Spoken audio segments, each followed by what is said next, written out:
Bodo latest update बयखौबो फरायबाय दिनैनि रादाबखौ फरायदों आं प्रमोद खाख्लारि गिबि निउज आपडेट दङ UNSCO इजराइल आरो पेलेस्टाइननि दावहाखौ फोजोबनो खावलायदों भारतआ पेलेस्टाइन आरो इजराइलनि गेजेराव सोलिबाय थानाय दावहानि सायाव भारतआ खेंफारथि होदों भारतआ जथाय हायुंआरि रैखाथि गौथुमनि जथुमायाव बे थासारिनि सायाव गावनि बिजिरनायखौ होयो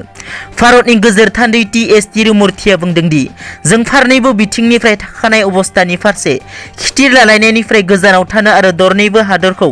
गोजोननि थासारि गायसनना लाखिफिननो खावलायो भारतआ गाजानि फारसेनिफ्राय जागायनाय इजराइलनि रिहासि ओनसोलाव गाग्लोबनाय जाथायनि सायाव गोख्रोङै दुखु फोरमायो नैथियाव दङ UBPOनि मावथि हिमेन बर'आ रुंसारि जाबाय कामरुप जिल्लानि सिङाव थानाय रङिया केख'हाटी गामिनि थागिबि आरो मोनसे समनि कामरुप जिल्ला दुलाराय बर' फरायसा आफादनि बारग' आफादगिरि बिथां हिमेन बर'आ रुंसारि जाबाय कामरुप जिल्ला UBPOनि सासे राफोद मावथि हिमेन बर' बिथाङा गोबाव समनिफ्रायनो कर'ना बेरामजों नाख्रेबजानानै दंमोन होनना खौरां मोननाय जादों रुंसारि हिमेन बर' बिथाङा थांनाय हराव जोबथा हां बोयो थामथियाव दङ अरुणाचल प्रदेशआव बांग्रिं मावदों बुहुमाव बांग्रिं मावनायनि अनजिमाया थाब थाब जाबाय थानायखौ नुनो मोनदों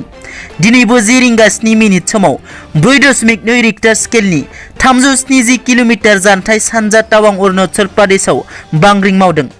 नेशनेल सेन्टार फर सेस्मोलजिनि रिपर्टनि बादिब्ला बे बांग्रिं मावनायाव जेबो खहा जायाखै होनना फोरमायदों ब्रैथियाव दङ गुजरातआव गिख्रंथाव बारहुंखा 9 सुबुंनि जिउ खहा बारहुंखा टकटेनि गिख्रंथाव महर बे खेबाव गुजरातनि फारसे दावगादों बारहुंखाया भारतनि लैथो जिंनि ओनसोलफोराव बारहुंखा टकटेनि सिलिंखार महर केरेला कर्नाटक आरो गवायाव सिलिंखार खालामनायनि उनाव बे खेबाव गुजरात फारसे दावगादों बे टकटे बारहुंखाया दासिम बे बारहुंखायाव 9 सुबुंनि जिउ खहा जादों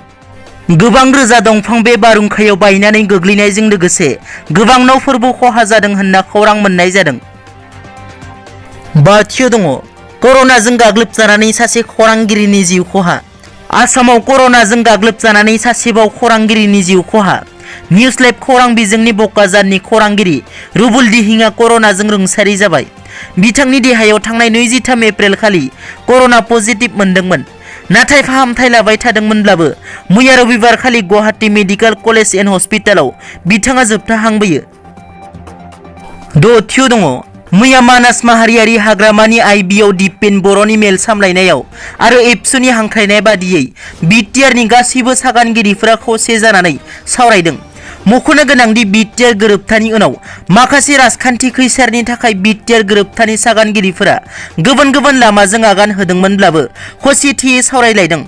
बे सावराय जथुमाव दिन्दां जानानै थानाय BTR गोरोबथानि दफाफोरखौ आबुं मावफुंनो थाखाय सावरायलायो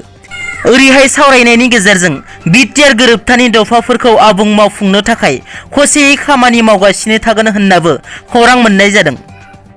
दिनैनि रादाबा एसेनोसै नोंथांमोना जुदि आंनि चेनेलखौ दासिमबो साबस्क्राइब खालामाखै अन्नानै साबस्क्राइब खालाम गोजोन्थों।